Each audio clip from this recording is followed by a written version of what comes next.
Hello everyone, in this video we are going to explain how to examine and test the GetCertified's REST API. Okay, so let's begin. The first thing, I'm going to assume that you have the application deployed somewhere and that application is visible on your computer. So in my case, I have deployed the application on my local machine. Next thing you need to do is to navigate to the documentation's web page. Okay, so this is the example URL. This part is application root path. So this may be different in your case, dependent on how you deployed the application. And this here is the path to the resource, or should I say the web application. So this will be the same. When we navigate to the page, we will see the documentation's web page.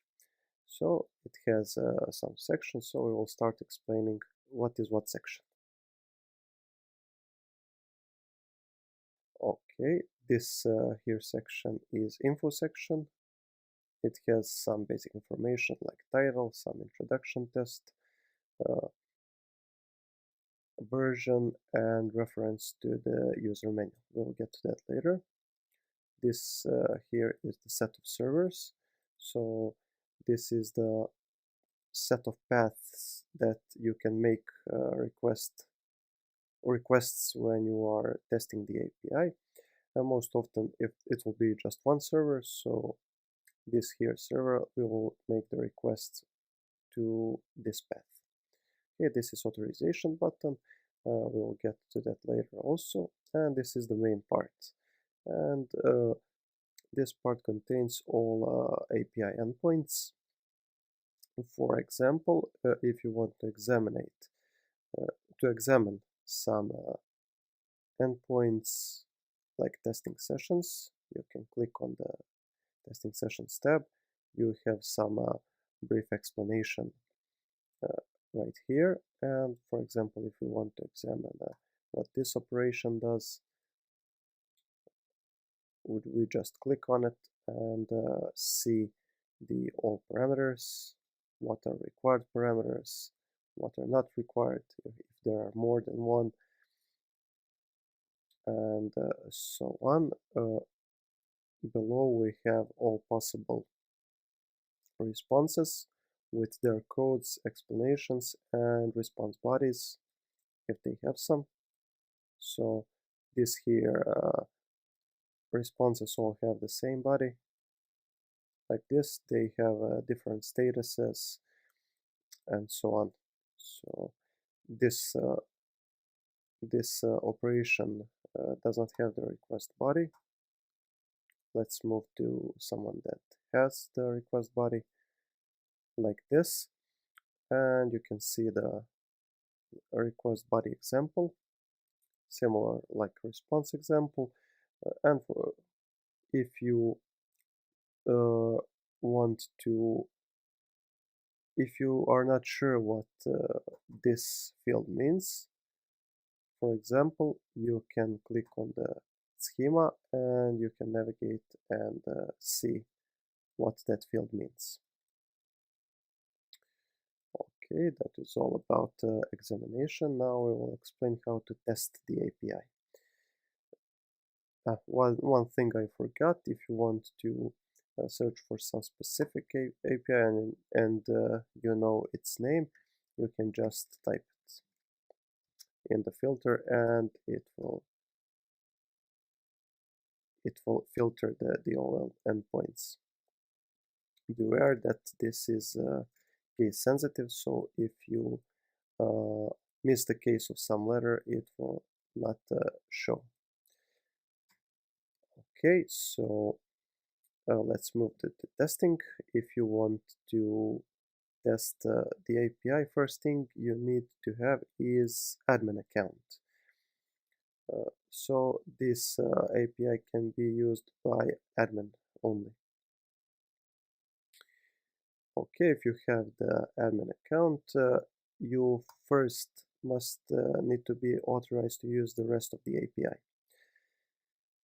How do you authorize yourself? You can click here on the authorize button or on the padlock on the right side of the login operation.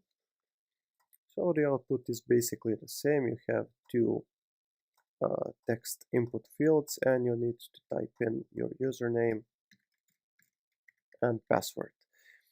So in my case it is admin and some password. When you click the authorize button, you are now authorized to use this operation. Okay, how do you use it?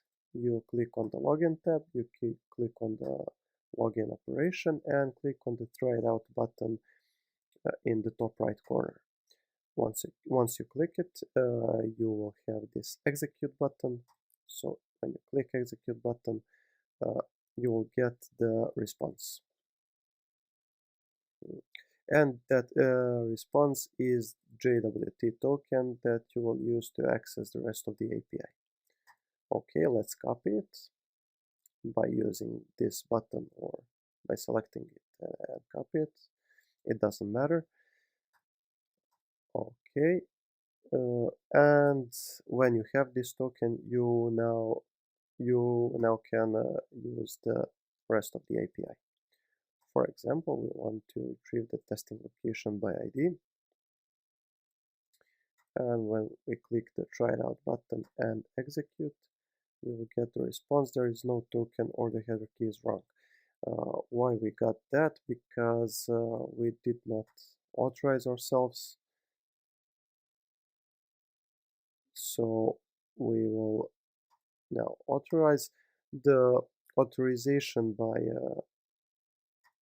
the authorization is the same as authorization on the login. You just need to provide on this bearer auth authorization. You have to provide your JWT token. You can do it in two ways, just like the login on the authorize button or on the padlock. It is the same. So let's do it again. You just copy the JWT token and paste it in this input field and click on the authorize button. When we now execute, so we will get the response location not found with ID by user. So this API works. That matters. This is, for example, the get operation. You can use the delete operation.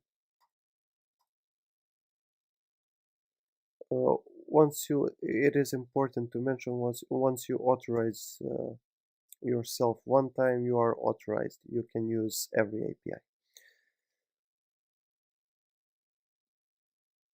And the delete operation works also. We can insert some testing location, for example, like this. A new testing location is inserted. Okay, we can now get it. That is the one. Okay, the next operation can be list all testing locations. Okay, these are the many of the parameters. These are filtering parameters. If you want to filter by ID, name, external ID, or time zone, you can see that you have some required parameters, but that required parameters have a default value. So you can just leave it like this. Okay, when we try this operation,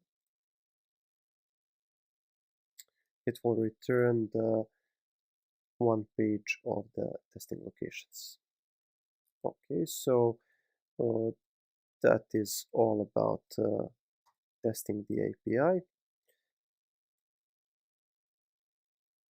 The next thing I want to mention that if you are not sure about how something works, you can go here on the user manual, and here you have some